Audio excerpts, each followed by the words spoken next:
y vamos a hablar de algo que no es moderno, pero vamos a hablar de temas de actualidad de eso que no es moderno. Y digo que no es moderno porque la revisoría fiscal data más o menos de 1930 y inicialmente, es decir, la revisoría fiscal se puede decir que es más antigua que la misma profesión del contador público. En sus inicios, la revisoría fiscal, pues por supuesto, no era ejercida por contadores públicos, debido a que en Colombia no existía esa categoría de contador público cuando la revisoría fiscal, digamos, entra a Colombia. La revisoría fiscal entra a través del Código de Comercio. Algunos dirán que el Código de Comercio es un decreto de 1971, pero recuerden que el Código de Comercio fue una compilación normativa. No es que sea una norma nueva que se haya hecho en 1971, sino que fue una potestad que le dieron al gobierno colombiano para que a través de un decreto pudiera coger todas las leyes que existieran en materia de comercio y las colocaran o las ordenaran de acuerdo en lo que se conoce como un código, y en este caso nuestro Código de Comercio. También van a ver ustedes que el Estatuto Tributario es también un decreto, porque también sucedió algo similar, se le da potestad al gobierno para que tome todas las normas tributarias y las agrupe en un código, o en este caso en el Estatuto Tributario. Entonces, la revisoría fiscal es más antigua que la misma profesión contable, pero vamos a mirar hoy qué cosas, digamos, hay o de qué se está hablando hoy en la revisoría fiscal. La primera, ¿cuáles son las normas que debe aplicar un revisor fiscal? Y aquí comenzamos a ver una serie de confusiones que tenemos que irlas entendiendo, porque cuando hay normas antiguas hay que entender que esas normas van utilizando un lenguaje que con el paso del tiempo van cambiando. Por eso, cuando observamos el artículo 208 del Código de Comercio, el artículo 10 de la Ley 145 de 1960 y el artículo 50 de la Ley 43 de 1990, vamos a encontrar la expresión interventoría de cuentas. No obstante, nadie reglamentó qué es la interventoría de cuentas, nadie dijo qué era la interventoría de cuentas, por lo tanto, hoy nadie sabe con certeza qué es interventoría de cuentas. En la medida que la legislación va avanzando, encontramos que el nombre de interventoría de cuentas se deja de usar y comienza a entrar un nombre que es el de normas de auditoría generalmente aceptadas, que es lo que conocemos como las NAGAs. Esas normas de auditoría generalmente aceptadas se incorporan o se enuncian en el artículo 38 de la Ley 222 de 1995 y en los artículos 8º y 9º de la Ley 43 de 1990. Posteriormente, el lenguaje vuelve a cambiar porque paradójicamente nadie reglamentó también cuáles eran las normas de auditoría generalmente aceptadas, y si bien es cierto, usted me puede decir que en la Ley 43 del 90, en los artículos 8º y 9º, se enuncian cuáles son, pues realmente no tenemos más de una hoja de normas de auditoría generalmente aceptadas, o tal vez hoja y media. Es decir, no podemos pretender que una profesión o una función tan importante como es la revisoría fiscal se ejerza pues con un reglamentario de hoja y media. Por lo tanto, así como nunca se desarrolló el concepto de interventoría de cuentas, tampoco se desarrolló el concepto de normas de auditoría generalmente aceptadas. Un tercer cambio llega con la Ley 1314 del 2009 y esta vez el nombre vuelve a cambiar. ya no hablamos de interventoría de cuentas, ya no hablamos de normas de auditoría generalmente aceptadas, sino que ahora vamos a hablar de normas de aseguramiento de información. Ojo, porque ya no hablamos ni de interventoría ni de auditoría, sino que ahora estamos hablando de aseguramiento. Pero digo ahora, y esto es del 2009, ¿no? Es decir, ahora tampoco están ahora. Pero pareciera ser que algunos contadores insisten en que no ha habido cambio y seguimos hablando tanto de interventorías de cuentas como de normas de auditoría generalmente aceptadas. Entonces, esas normas de aseguramiento de la información, la pregunta es, ¿sí se reglamentaron o no se reglamentaron? Y la respuesta es sí, por fin se reglamentaron, y entonces tenemos un decreto único reglamentario, porque recuerden que Colombia entró en el estándar de decretos únicos reglamentarios, y en el caso de todas nuestras normas contables, vamos a encontrar a la Ley 1314 del 2009, quien va a ser un decreto único reglamentario relacionado con las normas de aseguramiento de la información, relacionado con las normas de contabilidad e información financiera y relacionado con otras normas sobre información financiera. Y hoy incluso se está hablando de modificar esas normas de revisoría fiscal. Por eso aquí decimos otra ley más sobre revisoría fiscal.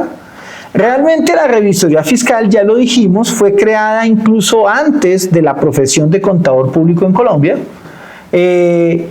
y su desarrollo normativo ha sido más legal que técnico.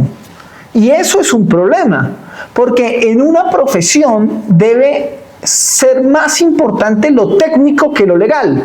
Y por favor, aquí no quiero que me malinterpreten, porque no estoy queriendo decir que lo legal no sea importante. Estoy queriendo decir que siempre el actuar técnico debe estar por encima de la legislación, de tal manera que sea la legislación quien se tenga que adaptar al quehacer de los profesionales, a las mejores prácticas internacionales y al deber ser de cómo funciona una profesión. En materia de revisoría fiscal y en materia contable, Colombia ha sido muy apegado a normas, de tal manera que pareciera que nos importa más el tema formal y legal que el tema sustancial, que es realmente el tema técnico. Entonces tenemos que el Código de Comercio establece cuáles son las funciones del revisor fiscal. Ustedes dirán, artículo 207 del Código de Comercio establece las funciones, pero encontrarán que hay otros artículos del Código de Comercio que establecen ciertas obligaciones al revisor fiscal. Tenemos también la Ley 222 de 1995, quien habla de qué es un estado financiero dictaminado y cuál es la relación del revisor fiscal con esos estados financieros. Algunos dirán, eso está por allá en el artículo 37, el 37 no habla del revisor fiscal, sino que habla de la certificación, el 38 habla de el dictamen, el estado financiero dictaminado, pero digamos que obviamente la Ley 222 del 95 incorpora ciertas cosas a nuestra legislación sobre el revisor fiscal. Tenemos también que el Estatuto Tributario se ha encargado también de hablar del revisor fiscal, de asignarle algunas funciones o llamémosle responsabilidades si queremos, y eso está relacionado con cuál es el efecto de la firma del revisor fiscal en una declaración. Entonces ahí nos va a decir en el Estatuto Tributario ¿qué quiere decir cuando el contador público firma en carácter de revisor fiscal? En este caso nos va a decir que los estados financieros presentan en debida forma la situación financiera de la entidad. Pero también tenemos otras normas como la Ley 43 de 1990, que es la ley que regula nuestra profesión contable, y por supuesto la Ley 145 de 1960. Los dije en desorden, primero la Ley 145 de 1960, y después esa ley se amplió y se modificó algunos artículos, no todos, por la Ley 43 de 1990. Y hoy tenemos un decreto reglamentario supremamente importante, que es el Decreto Único Reglamentario 2420 del 2015, que es nuestro DUR, en este caso, relacionado o permitido por la Ley 1314 del 2009. Entonces, recordemos qué contiene este Decreto Único Reglamentario 2420 del 2015. Hoy, este decreto tiene 6 anexos. El anexo 1 va a hablar de las normas internacionales de información financiera aplicables en Colombia. El anexo 2 va a hablar de las normas internacionales de información financiera para pymes aplicables en Colombia. El anexo 3 habla de las normas de información financiera para microempresas aplicables en Colombia. El anexo 4 vamos a encontrar que tiene varias temáticas. Una de ellas son las normas éticas que debe cumplir un profesional, las normas de control de calidad que debe cumplir un profesional, las normas de servicios relacionados que debe cumplir un profesional, las normas de auditoría internacionales y los encargos de revisión junto con los otros encargos de aseguramiento. Es decir, el anexo 4 tiene diversas normas, en este caso relacionadas no con aseguramiento del todo, ni con auditoría, sino con varias cosas. Las normas éticas no son normas de aseguramiento, aunque la Ley 1314 del 2009 dice que sí lo son. Pero en la práctica, desde la definición de IFAC, pues las normas de ética no son una norma de aseguramiento, porque las normas de ética las deben aplicar quien hace aseguramiento y quien no hace aseguramiento. Sí, las normas de ética son transversales. Después siguen las normas de control de calidad, que también no son exclusivas de aseguramiento, y tenemos en este caso otras normas sobre servicios relacionados que pues no necesariamente son servicios de aseguramiento. Tenemos también el anexo número 5, que nos va a hablar de las entidades que no cumplen con la hipótesis de negocio en marcha. Esas entidades, cuando no cumplen esa hipótesis, deben aplicar el anexo número 5. Y por último tenemos el anexo número 6, que era lo que estaba en el decreto 2649 de 1993, hoy derogado en su totalidad, el cual,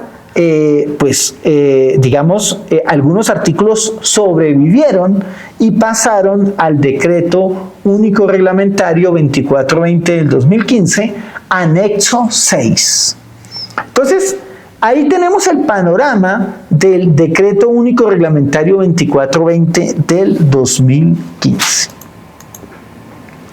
Ahora, vamos a adentrarnos un poco más para entender cómo a nivel internacional funciona esto, porque yo debo entender cómo funciona mi profesión, porque yo debo empezar como profesional y ciudadano a entender que yo vivo en un país, pero el único mundo no es mi país. Es decir, Colombia no es el mundo. Colombia no es la potencia que manda a nivel internacional. Por lo tanto, es necesario que comenzamos a comprender qué sucede en el mundo y cómo los contadores a nivel internacional prestan sus servicios. Algunos creen que a nivel internacional los contadores son diferentes al contador colombiano. Entonces, algunos creen que es que en Europa solo hay multinacionales, que en Estados Unidos solo hay multinacionales, que en los países asiáticos solo hay multinacionales, pero déjenme decirles que en el mundo más del 80 o el 85 o incluso una cifra más alta de las empresas que existen son pymes y microempresas. Tienen que tener eso claro, porque a veces nos venden que es que en Colombia somos un país de pymes y de microempresas. Y déjenme decirles que Colombia no es el único país de pymes y de microempresas. El mundo es un mundo de pymes y de microempresas, ¿de acuerdo?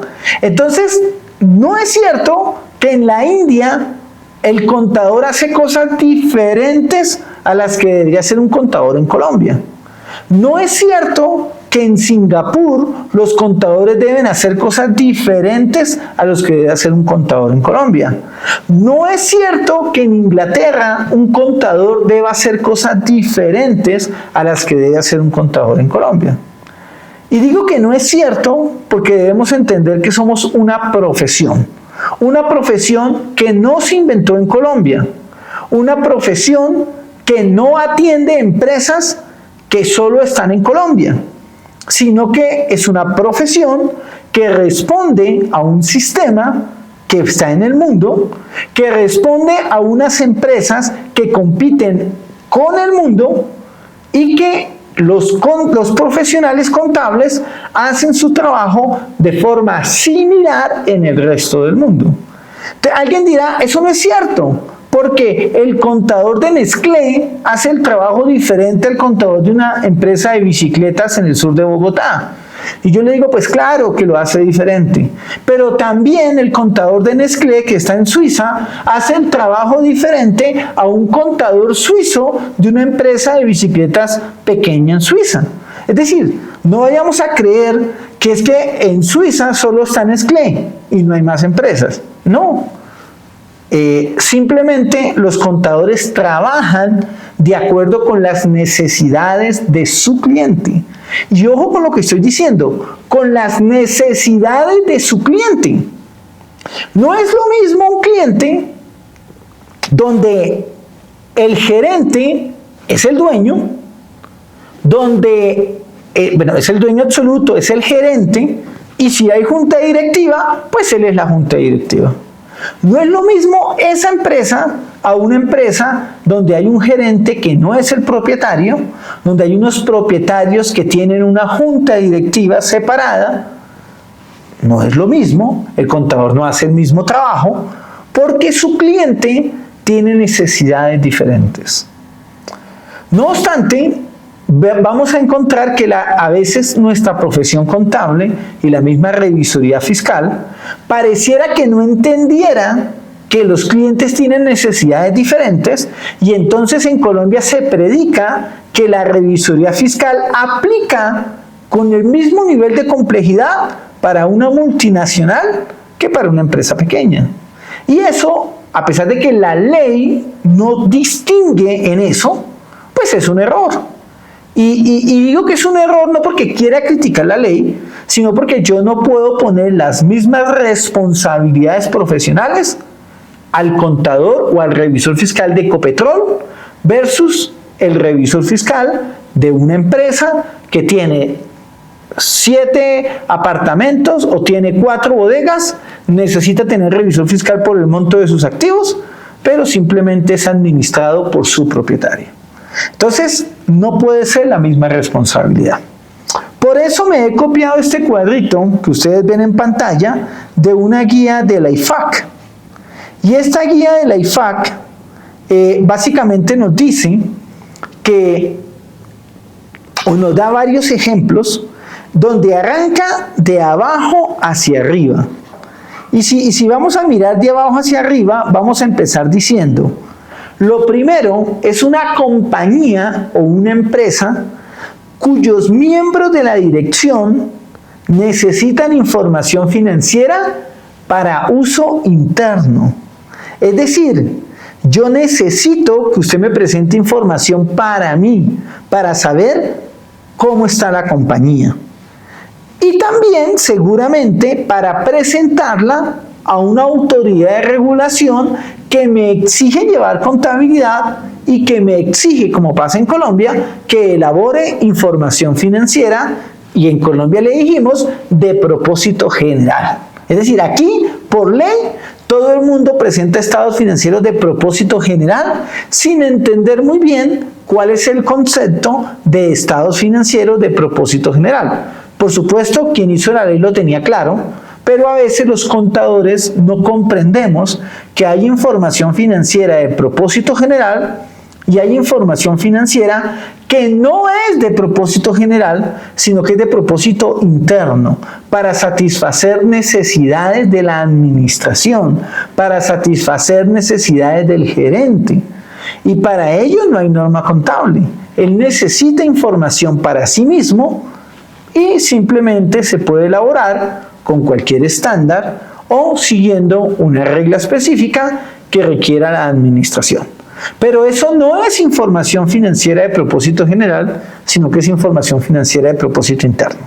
Entonces, estamos colocando aquí un primer ejemplo de empresas que tienen miembros de la dirección que necesitan información financiera para ellas o para presentarlas a una autoridad reguladora que muchas veces, ya saben quién es la autoridad tributaria. En este caso, ¿qué necesita o cuál es la norma que debería aplicar un contador? Aquí estoy diciendo algo general que vamos a ver que en Colombia, a pesar de que está en la norma, en el DUR 2420 del 2015, pues eso como que no funciona tan así. Pero es bueno que ustedes lo sepan porque tienen que entender cómo funciona la profesión en otros países y cómo seguramente en Colombia en algún momento tendrá que funcionar de esa manera. ¿Qué necesita ese contador? ¿Qué necesita esa empresa? Necesita unos servicios de compilación. Unos servicios de compilación son aquellos servicios donde yo presento la información financiera por alguien que sabe de presentar información financiera de propósito general, pero no da un grado de seguridad respecto de esa información. Entonces, si llegara a requerir algún tipo de aseguramiento, entonces sería un trabajo de revisión. Ojo, aquí ya les estoy colocando a usted palabras que son nuevas, pero que en el mundo existen hace muchísimo tiempo y que en Colombia están desde el año 2012, 2013, 2014. ¿De acuerdo? Es decir, tampoco es tan nuevo, pero muchas veces las estamos escuchando ahora. Servicio de compilación. ¿Están en el DUR 2420 del 2015? Sí, están en el anexo número 4. ¿La norma tiene claro eso? ¿Los contadores lo tienen claro? Si necesita aseguramiento, pues váyase para la norma de revisión, y no dije norma de auditoría, dije normas de revisión. Entonces, hasta ahí tenemos ese primer punto. Segundo punto, familiares, es decir, aquí tenemos que los usuarios de los estados financieros es la familia o algunos amigos cercanos que tal vez tienen un interés en una entidad que no está obligada a tener auditoría obligatoria. Y aquí quiero empezar con algo, porque nosotros creemos que la revisoría fiscal se inventó en Colombia.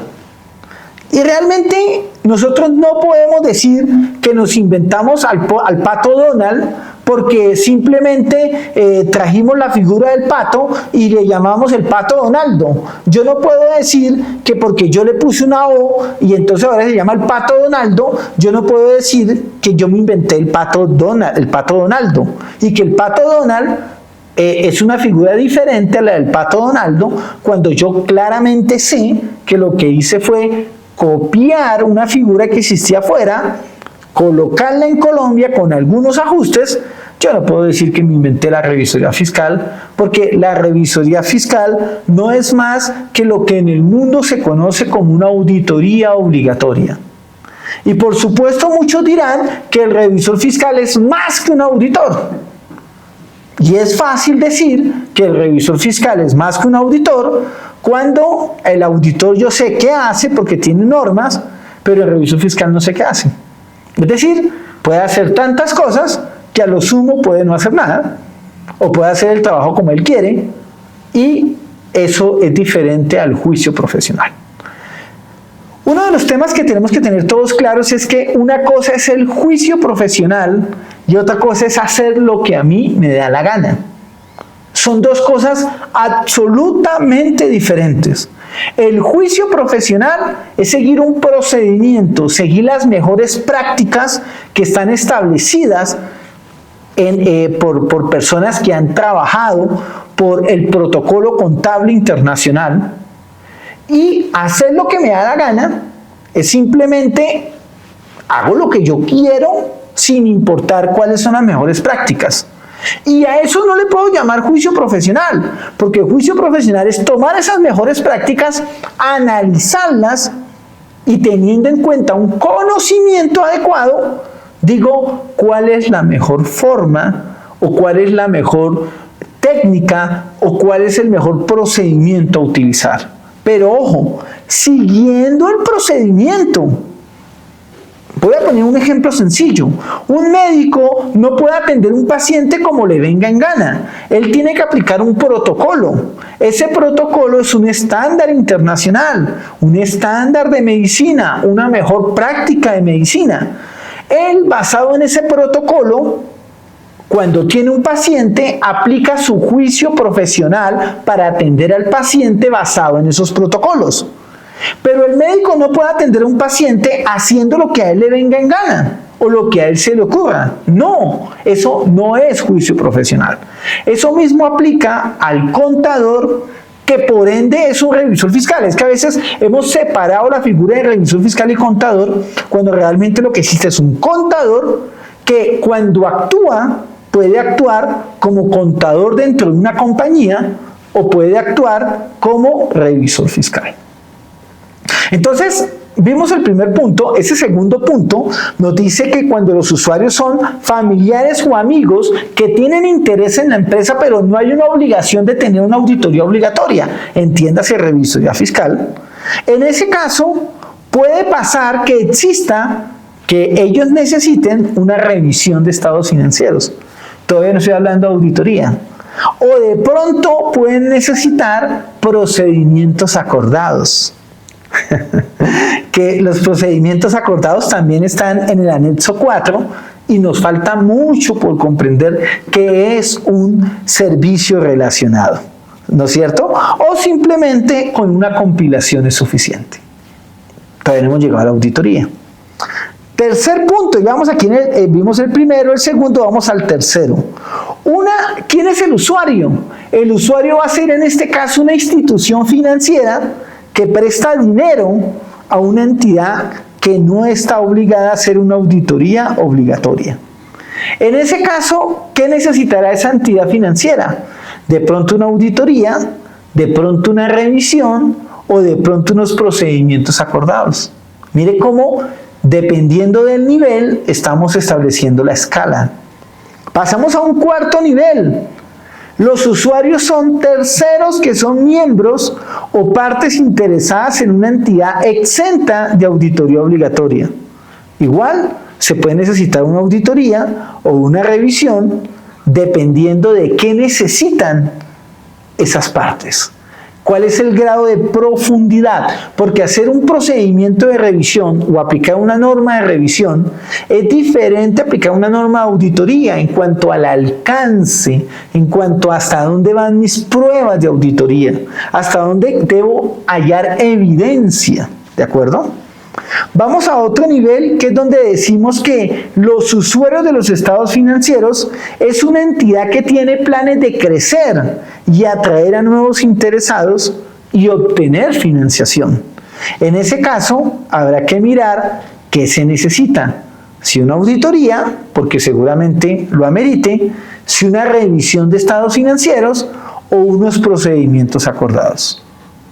Y en el último nivel van a estar las entidades que los usuarios de la información financiera son muchísimos porque la entidad cotiza en bolsa de valores o es una entidad obligada a rendir cuentas.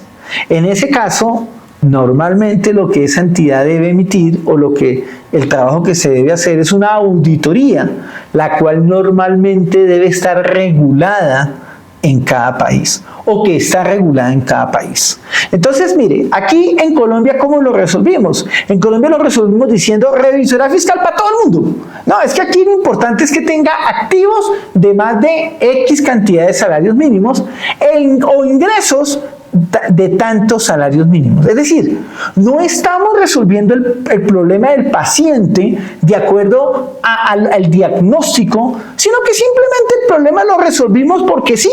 Entonces usted tiene usted tiene 6.000 salarios mínimos de activos, ya tiene que tener revisor fiscal. ¿Pero por qué? Porque sí, y porque la ley lo dice y punto. Pues ahí es donde dejamos de ser esa profesión y nos volvemos unos temas más legales.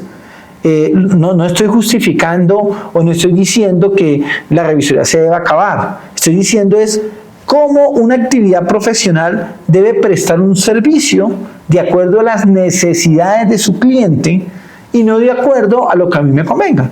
¿Por qué? Porque una empresa sencilla debe tener un trabajo sencillo.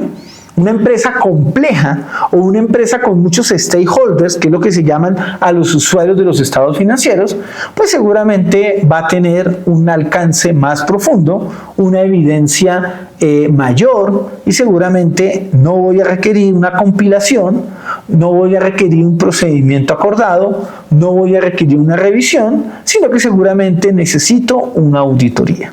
Entonces todo esto cambia dependiendo de esas necesidades. Y estoy hablando de esto porque a pesar de que también está en la norma, pues pareciera ser que no lo leemos y creemos que hay unas normas superiores, hay otras inferiores, y a mucho docente o a mucho expositor le parece sencillo decir es que la ley 43 del 90 está por encima del decreto, es que el Código de Comercio está por encima del decreto, y déjenme decirles una cosa, puede que eso sea cierto, pero eso lo tiene que determinar un juez de la República.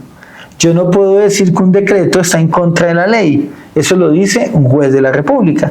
De hecho, el decreto 2420 del 2015, o hace poco más bien, al decreto 2420 del 2015 fue demandado y el Consejo de Estado resolvió en sentencia que el decreto 2420 del 2015 fue bien elaborado, que no tiene problemas, no está en contra de las leyes y que se expidió conforme a la reglamentación que le dieron al presidente de la República a través de la ley 1314 del 2009. Es decir, en otras palabras, para el Consejo de Estado no es tan cierto eso de que no aplique, pero parece que para algunos profesionales, pues parece ser que todavía insisten en que no se debe aplicar. Entonces, cuidado, mucho cuidado con eso. No porque lo van a sancionar, ese tema a mí no me interesa, si usted lo sanciona o no lo sancionan, es un tema menor. Preocúpese por la calidad de servicio que usted va a prestar.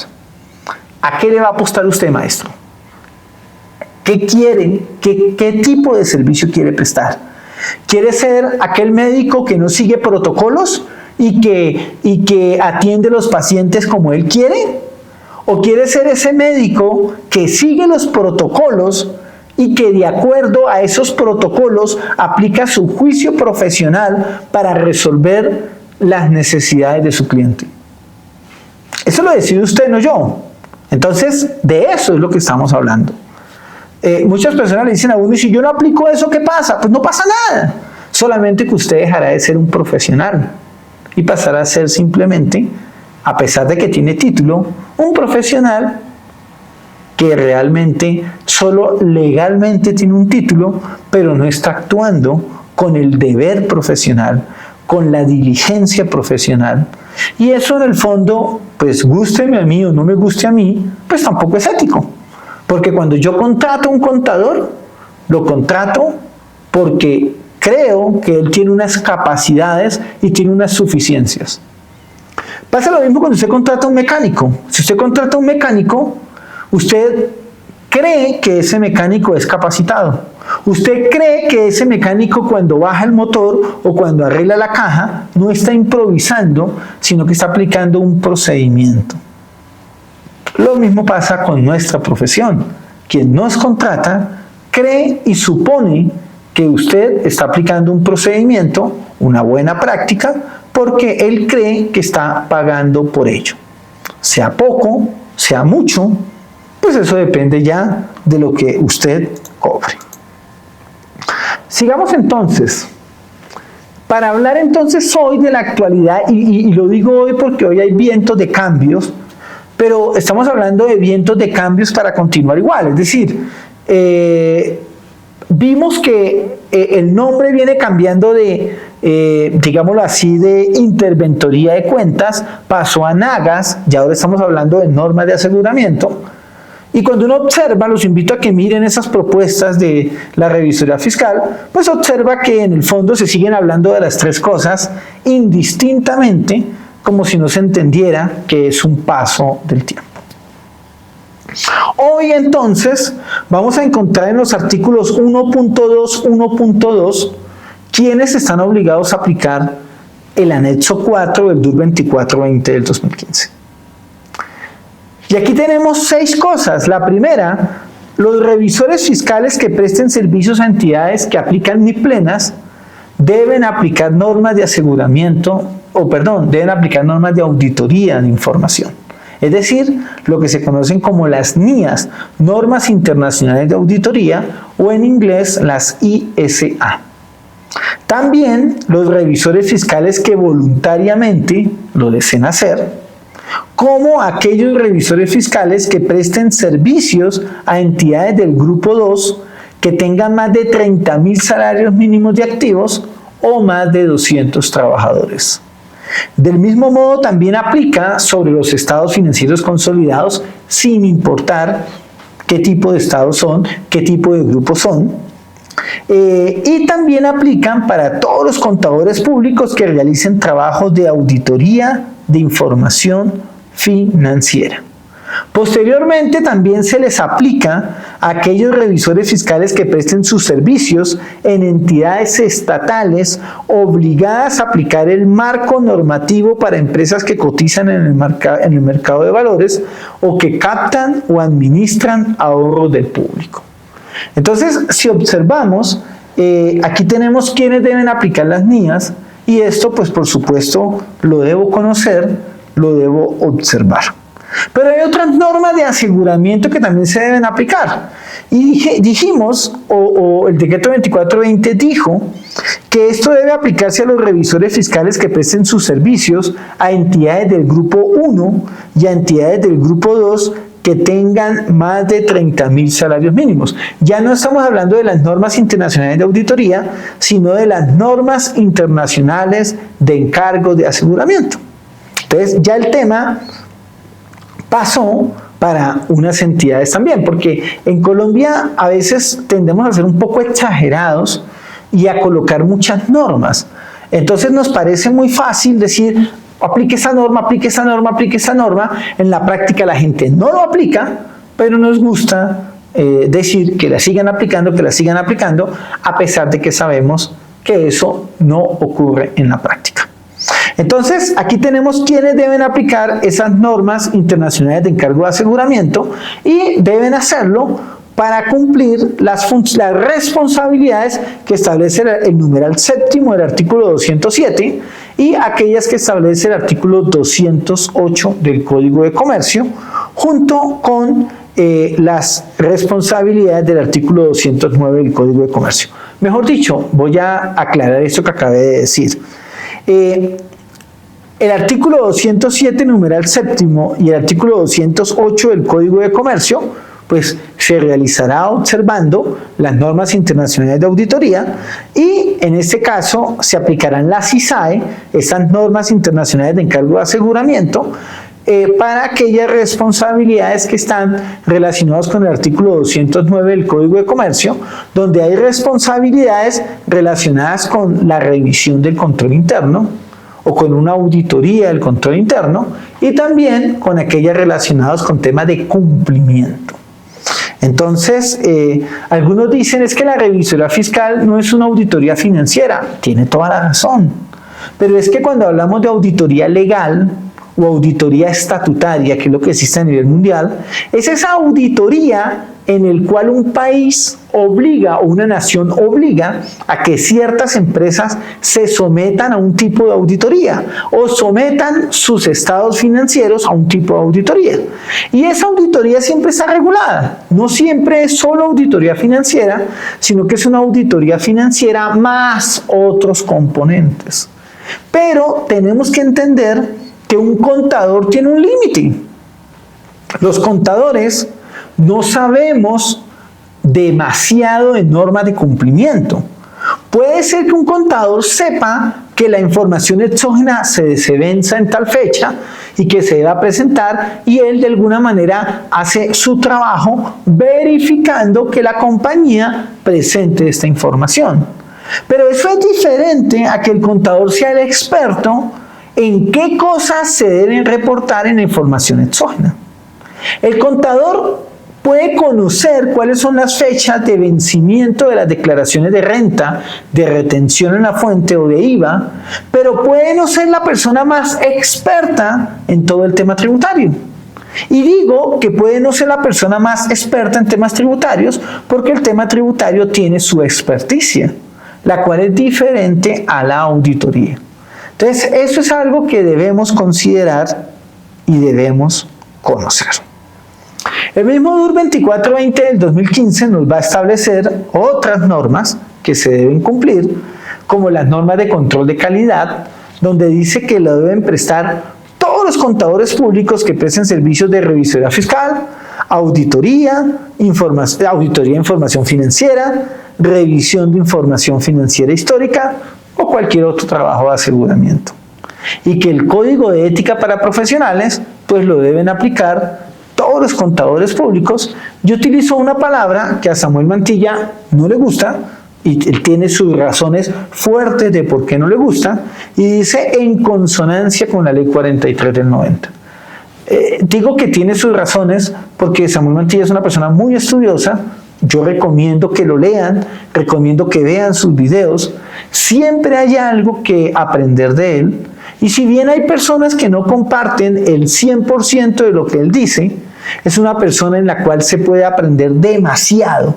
Si usted quiere aprender de auditoría, quiere aprender de contabilidad, quiere aprender de impuestos, siga al top de la profesión. Siga a aquellas personas que hablan con norma en mano, aquellas personas que hablan con sentencia en mano, en el caso tributario, aquellas personas que hablan con la NIA en la mano para el caso auditoría, aquellas personas que hablan con las NIF en la mano para el caso de normas de información financiera. Porque eso no se trata de venir a decir lo que a mí se me ocurra, sino de decir lo que está depositado en las mejores prácticas internacionales que se conocen como estándares o como normas en el caso de la traducción literal al español.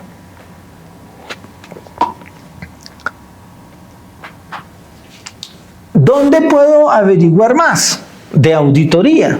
Bueno, van ustedes a encontrar que a nivel internacional existen dos entidades, y van a encontrar que a nivel internacional las entidades no se echan codo, sino que trabajan armónicamente. Con diferencias, pero armónicamente. Porque trabajar en equipo no es hacerle el trabajo al otro, eso no es trabajo en equipo, pero trabajo en equipo tampoco es desconocer el trabajo del otro, ¿de acuerdo? El trabajo en equipo es una armonía, y esa armonía a veces no estamos acostumbrados en países donde hay inestabilidad. La inestabilidad genera que pues yo no trabaje en equipo, porque pues ¿cómo trabajo en equipo si soy inestable? ¿No es cierto? Si yo no vengo de personas que me han enseñado a trabajar en equipo, y esas primeras personas son la familia, pues difícilmente voy a ser un profesional que sepa trabajar en equipo. Y no soy... entiéndame que no estoy criticando nada, solamente estoy queriendo decir que cuando yo soy más estable en mi vida emocional, también lo soy estable en mi vida profesional, y seguramente esa estabilidad se genera porque he aprendido que las cosas se hacen en equipo, ¿no es cierto? Se hacen en equipo. Y hacer trabajo en equipo no quiere decir que el trabajo sea mejor. Puede ser que alguien individualmente sea mejor que un equipo. De eso estoy seguro. Hay personas que individualmente son mejor que un equipo, siempre. Pero la diferencia es que un equipo a largo plazo siempre avanzará más rápido y más firme que una persona que va sola. Entonces, ¿alguien solo va a ser mejor que un equipo? Sí, estoy de acuerdo, pero a largo plazo la estrategia no te va a funcionar. Necesitas un equipo porque el equipo te retroalimenta, el equipo te enseña cosas y el equipo te da puntos de vista diferentes al que tú tienes. Yo hoy estoy haciendo una charla solo y esa charla solo tiene cierto valor porque solo es mi punto de vista. Pero si hubieran varios puntos de vista, tiene más valor porque esos diferentes puntos de vista me retroalimentan a mí respecto de cuál es la mejor visión y a ustedes los va a retroalimentar mucho más respecto de cuál idea tomar más para ustedes. Porque no nos podemos casar con una sola posición, porque tenemos que aprender que en la vida ni todo es derecha, ni todo es izquierda, sino que simplemente nadie es de derecha, nadie es de izquierda, sino que simplemente las personas tienden hacia un lado nomás. ¿De acuerdo? Por eso alguien decía que derecha e izquierda es un tema solo de para dónde voy, ¿no? De puntos cardinales, no, o de ubicación, no más. Bueno, ¿por qué hablo de derecha y de izquierda? Porque nuestra profesión no se puede encasillar con ninguna postura ni de derecha ni de izquierda. ¿Por qué? Porque es una profesión. No es un tema político, no tiene nada que ver con eso. Aunque usted puede tener una creencia política, pues esa creencia política es suya. Pero cuando usted actúa como profesional, actúa como un profesional. ¿De acuerdo? Y el profesional está enfocado en su problema, está enfocado en su área y ahí es donde se va a desempeñar.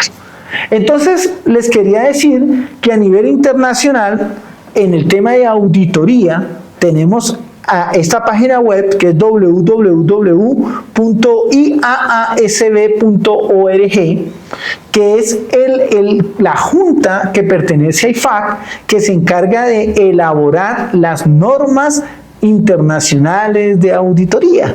Entonces el IAASB va a trabajar todo ese tema de normas de auditoría, de otras normas de aseguramiento, de normas de revisión, de normas de compilación.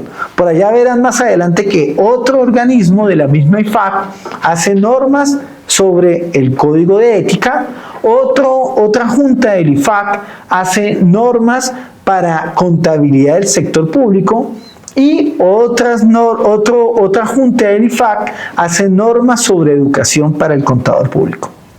Ahora, en el sector público, así como hablemos de la Contraloría, existen también organizaciones que dan estándares para cómo hacer auditoría por parte de una entidad más o menos del tenor de la Contraloría. La Contraloría tampoco es única en Colombia, existe en muchos países en el mundo. Esa organización internacional se llama INTOSAI, www.intosai.org. Y cuando usted se va a mirar los estándares de ellos, ¡oh, sorpresa! Trabaja en equipo con IAASB de IFAC.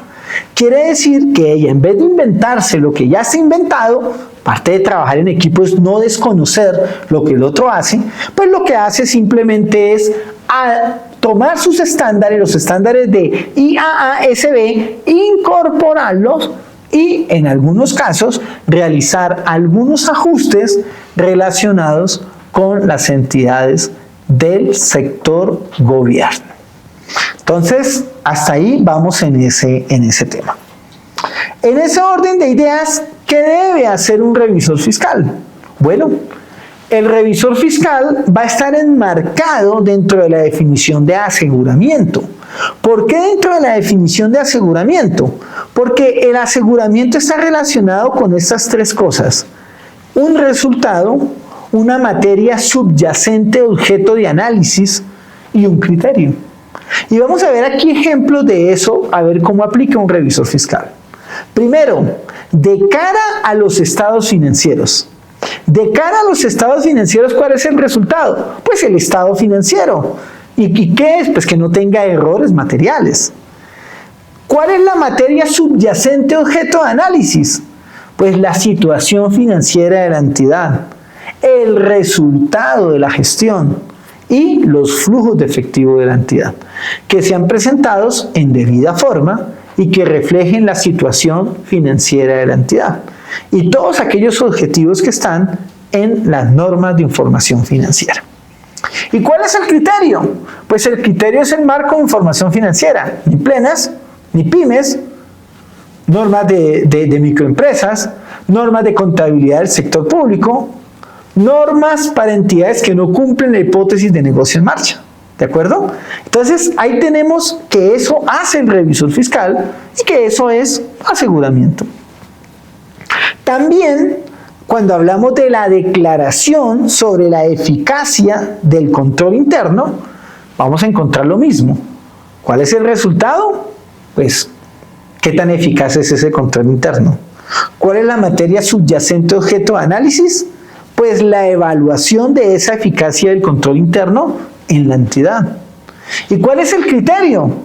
Pues el criterio es, vamos a ver si ese control interno se elaboró de acuerdo con COSO, de acuerdo con COCO, de acuerdo con Cadbury, de acuerdo con Messi. ¿Por qué? Porque pues son prácticas. Tomo una práctica de esas o miro a ver cuál es la práctica que tiene la empresa, la reviso y ya. Ahora, cuando hablamos de control interno, pues ya sabemos que no es sencillo el control interno en una entidad pequeña. Por supuesto, el control interno no es aplicable, digámoslo, a todas las compañías. Bueno, es aplicable a todas las compañías, pero no es tan documental, más bien, en todas las compañías. No todas las compañías lo documentan de la misma manera. Entonces, lo que no se documente, pues es difícil auditarlo. ¿De acuerdo? Entonces, aquí vamos a mirar que dentro de las funciones del revisor fiscal, pues seguramente hay unos temas que hay que verificar, hay unos temas que hay que mirar, hay temas legales, hay temas de control interno, hay temas relacionados con aseguramiento, hay temas relacionados con, digamos, aparentemente con coadministración, porque es que en las funciones del revisor fiscal se establecen muchísimas cosas que pueden generar como cierto tipo de discusión. Estas que estoy mencionando acá no son necesariamente las del artículo 207 del Código de Comercio, sino que son algunos resúmenes y están por supuesto escritas de otra manera. ¿Hay que actualizarlas? Sí, pero hay que entender que el revisor fiscal no puede coadministrar. Hay que entender que el revisor fiscal no puede hacer las funciones de control interno. No es su objetivo. Porque si yo ejerzo las funciones de control interno, ¿cómo hago una evaluación independiente del estado de situación financiera? ¿O cómo doy una opinión más bien independiente sobre la situación financiera de la entidad? Sigamos entonces. Tenemos entonces unos problemas de identidad. ¿Cuáles son esos problemas de identidad? Entonces, ¿y por qué digo problemas de identidad? Uno dice, pero este man se está metiendo ¿con qué? No, vamos a mirar por qué. Tenemos problemas de identidad porque decimos que el revisor fiscal no audita, sino que fiscaliza. Y entonces uno dice, ¿que fiscaliza? ¿Cómo así que fiscaliza? Y ese es un primer problema de identidad que tenemos. ¿El revisor fiscal es auditor o es fiscalizador? Pues existirá toda la teoría y hay una persona a la cual yo respeto, pero no comparto su idea, que es el profesor Rafael Franco Ruiz, persona que respeto porque es una persona inteligente, pues seguramente más inteligente que yo, seguramente, pero su teoría es que el revisor fiscal fiscaliza. De ahí otras personas se han pegado a la teoría de él para decir que el revisor fiscal fiscaliza. Yo particularmente creo que el revisor fiscal debe auditar y que corresponde a ser un auditor. Me parece que esa es la figura que debe tener un revisor fiscal y no que fiscaliza. Ahora, si decimos que el revisor fiscal fiscaliza, pues tendríamos que irnos a mirar las normas de INTOSAI. Si decimos que el revisor fiscal audita, pues tendríamos que ir a mirar las normas de IFAC. Ya les dije que INTOSAI e IFAC trabajan de la mano. Es decir, es curioso que incluso fiscalizando tendrá que observar las normas de IFAC. Pero para no entrar en esa discusión, ahí vamos a encontrar un primer problema de identidad. ¿Audita o fiscaliza? Ese es un tema que a los entes de control les gusta más que fiscalice, pero al público en general le interesa más que audite. Cuando me refiero a audite, es que siga unos protocolos de auditoría, no que haga lo que él quiera. ¿De acuerdo?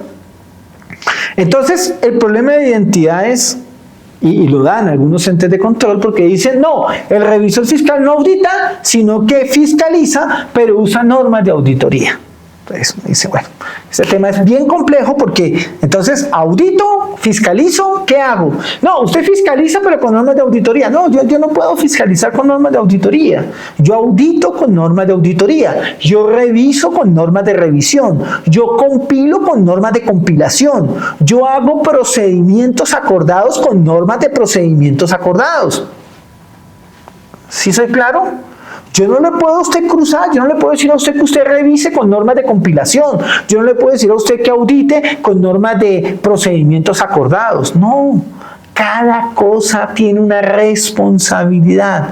Cada una de estas formas de trabajar tiene un objetivo, tiene un alcance. En este caso, los procedimientos acordados no es aseguramiento. En este caso, la compilación no es aseguramiento, pero la revisión y la auditoría sí es aseguramiento.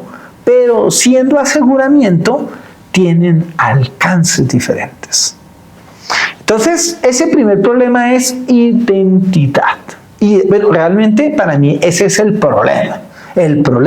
Porque si ese problema se resuelve, pues es fácil. Si yo digo, es que el revisor fiscal no fiscaliza como debe ser, no fiscaliza sino que audita, eso se acabó y se resolvió. De lo contrario, seguimos en un paradigma de que el revisor fiscal fiscaliza y no hay normas de fiscalización, y entonces comenzamos a complicar la cosa, y entonces comenzamos a decir que usted haga lo que usted crea porque pues no hay normas, y el tema se enreda muchísimo más.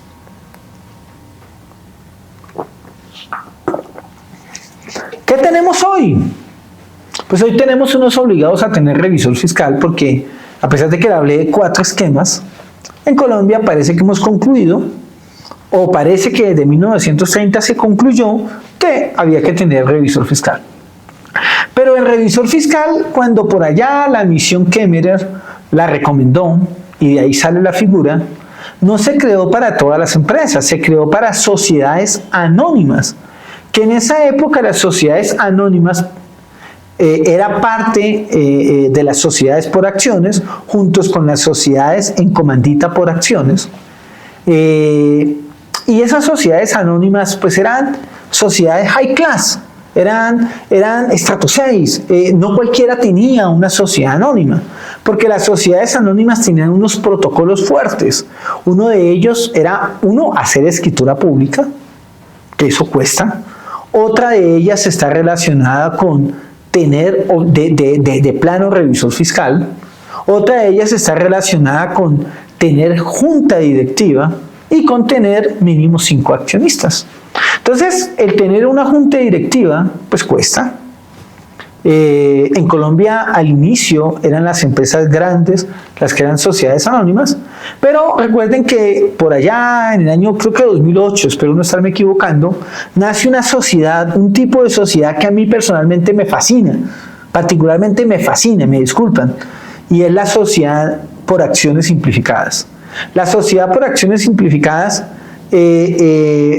muchas personas la toman como si fueran sociedad por acciones, pero recuerden que las sociedades anónimas son una cosa muy diferente a las sociedades por acciones simplificadas, y con el paso del tiempo comenzamos a decir que más personas necesitaban la revisoría fiscal. Al principio eran las sociedades anónimas, las sucursales de sociedad extranjera y algunas empresas donde los accionistas decidieran de manera voluntaria tener revisor fiscal. Con el paso del tiempo le fuimos agregando normas como la Ley 43 del 90, donde dijimos que toda sociedad con activos mayores a 5.000 salarios mínimos o ingresos mayores a 3.000 salarios mínimos tiene que tener revisor fiscal porque sí y punto. Ya, solo por eso.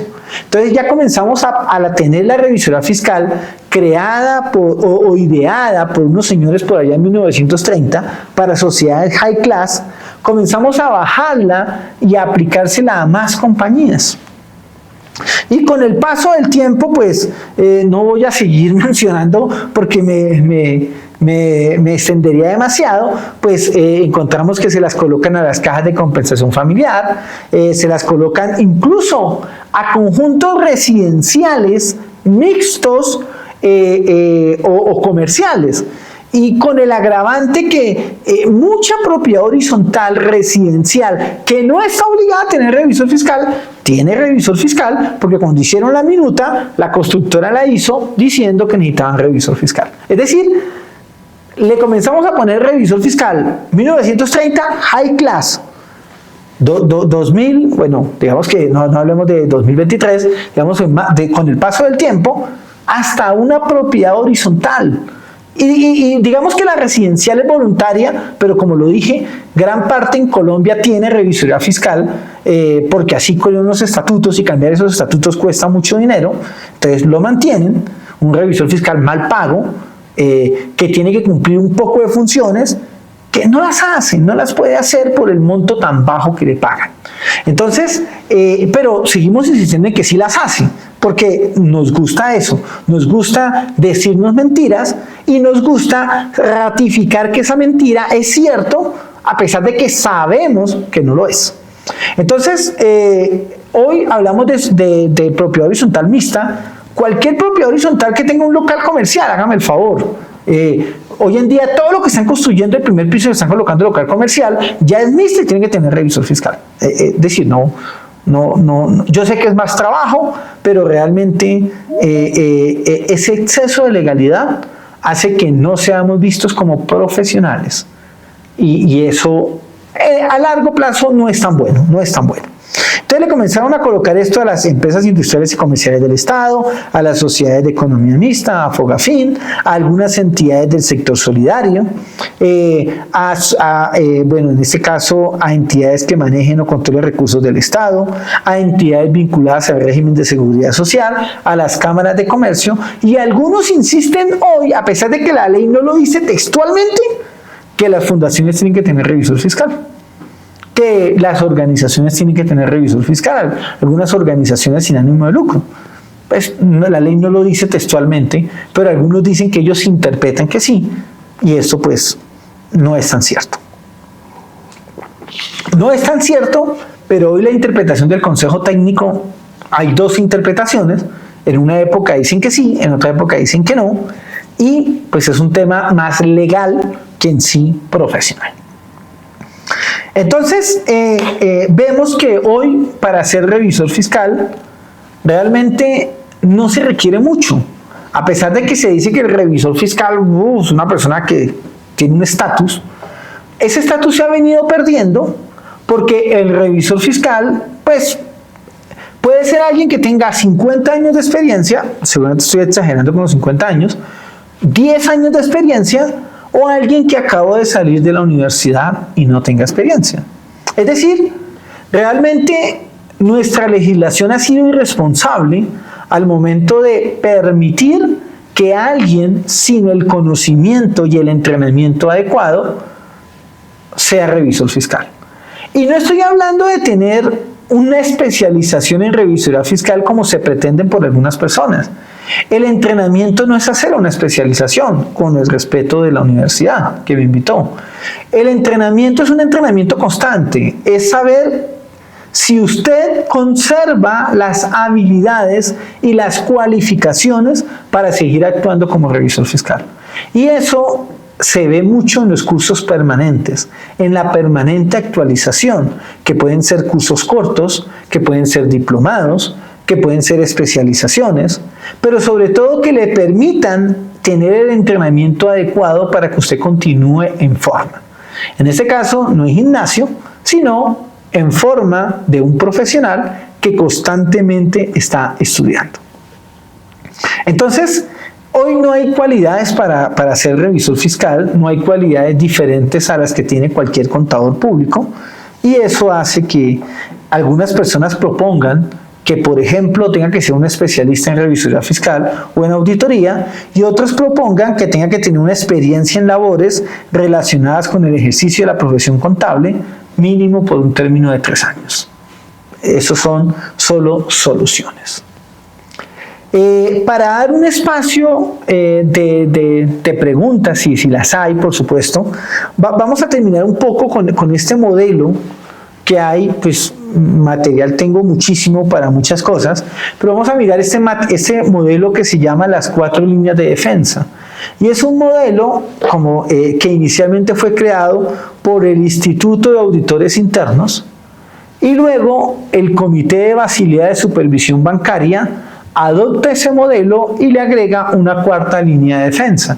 Es decir, el Instituto de Auditores Internos habla de 3 líneas de defensa, y el Comité de Basilea de Supervisión Bancaria le agrega una 4ª línea de defensa. ¿Y por qué estas 4 líneas de defensa son importantes? Porque considero que, dependiendo del tamaño de la entidad, dependiendo de su importancia, dependiendo de los usuarios de la información financiera, pues asimismo debe ser el grado de responsabilidad que se le impone a la compañía. No a todas se les puede poner el auditor obligatorio, no a todas se les puede poner revisor fiscal, a pesar de que yo me esté tirando el negocio. Pero mi intención no es tirarme o arreglar el negocio de nadie. Mi intención es que la profesión siga funcionando por el resto de los tiempos. En algún momento, de tanto ponerle normas a las empresas, de tanto ponerle obligaciones a las empresas, llegará un presidente que se aburra, como ha pasado en Perú, como ha pasado en Ecuador, como ha pasado en Chile, y dice: mire, vamos a quitar eso de plano y punto. Porque eso no se trata de llenar a las empresas de cargas, sino de ponerle las cargas a quien las requiera. Entonces, esos modelos de 4 líneas de defensa empiezan por lo siguiente. Hay unas compañías que requieren una primera línea de defensa. Bueno, eso está pensado en compañías grandes. Yo estoy adaptándola dependiendo del tipo de compañía. Hay una compañía que requiere una primera línea de defensa, que solo requiere una línea de defensa, no requiere más, que son controles de gestión y algunas medidas de control interno. ¿Quién ejerce en compañías pequeñas esos controles de gestión y esas medidas de control interno? El gerente, que muchas veces es el dueño. Entonces, él se encarga del control interno. No obstante, en las compañías grandes, también el gerente tiene que tener esa primera línea de defensa. Pero hay compañías que, adicionalmente a esa primera línea de defensa, necesitan una segunda línea de defensa. Y son compañías donde normalmente tienen un consejo de administración, tienen una junta directiva, en las cuales lo que hacen es adicionar unas funciones relacionadas con riesgos, en este caso riesgos de cumplimiento, y cómo esos riesgos se controlan. Es decir, ¿qué hago para que la compañía no incumpla normas legales? Para que la compañía cumpla las normas tributarias, para que la compañía cumpla las normas societarias, para que cumpla normas ambientales. Bueno, pues establece unos controles y se enfoca en el cumplimiento de esa segunda línea de defensa. Para eso va a tener un departamento de finanzas, seguramente. Para eso va a tener un oficial de cumplimiento o un oficial de inspección. Para eso va a mirar cómo puede hacer esas validaciones. Y seguramente estará involucrada aquí la gerencia, y seguramente habrá algo relacionado con esa junta directiva. Pero hay compañías que adicionalmente requieren una tercera línea de defensa. Mire cómo vamos subiendo el tamaño de las compañías. Esa tercera línea de defensa está relacionada con funciones internas que den un grado de aseguramiento independiente. Pero eso va a ser un aseguramiento interno, no un aseguramiento externo. Ese aseguramiento interno lo hará la auditoría interna. Y esa auditoría interna no depende de la gerencia, sino que en la práctica dependerá o rendirá cuentas a esa junta directiva o a ese comité de auditoría. Pero de nada sirve una junta directiva de mentiras. Tiene que ser una junta directiva activa. Hay empresas que crean una junta directiva para sacar plata de la compañía, porque tener junta directiva hace que yo pueda devengar honorarios, y esos honorarios son, digámoslo así, desde un punto tributario, pagos que no están grabados con el impuesto sobre las ventas. Entonces, esa es una buena forma de sacarle dinero a las compañías, obviamente de manera legal y obviamente teniendo la menor carga tributaria. En ese orden de ideas se crean juntas directivas que pues no cumplen las funciones de junta directiva. Aquí estamos hablando de compañías con junta directiva que son juntas directivas. Esa tercera línea de defensa entonces habla de la auditoría interna, requiere una auditoría interna y ahí va bien. Pero hay compañías que requieren también, como lo vimos en los ejemplos anteriores, una cuarta línea de defensa, el cual es un mix entre el supervisor y regulador, el auditor externo y el aseguramiento interno. Es decir, un aseguramiento interno que es independiente pero es interno, un aseguramiento externo que es independiente, y los supervisores y reguladores que todos juegan en equipo. ¡En equipo! No, yo lo sanciono a usted. No, eso no es un equipo. Obviamente el regulador tendrá que sancionar a quien no cumpla, pero a veces lo que se vuelve es una sancionadera por temas formales y no por temas sustanciales. Entonces, esa cuarta línea de defensa está relacionada con la auditoría externa y con la supervisión que establecen los organismos legales. Bueno, aquí hablamos algunas cosas de la revisoría fiscal, hablamos mucho temario de normas colombianas. Todo esto son normas colombianas. Hay algunas cosas que tal vez son copiadas de afuera. Me refiero a copiadas de afuera como el modelo de las 4 líneas de defensa, el cual no es una norma legal colombiana, pero tiene una lógica. Entonces, siempre yo los invito a ustedes a que, más que seguir las normas legales, sigamos las mejores prácticas. Eso a largo plazo da resultado. Eso a largo plazo genera una diferenciación, y eso a largo plazo hará que usted sea un profesional que realiza su trabajo con calidad, y un profesional que seguramente al hacer su trabajo con calidad pues va a poder tener acceso a ciertos honorarios.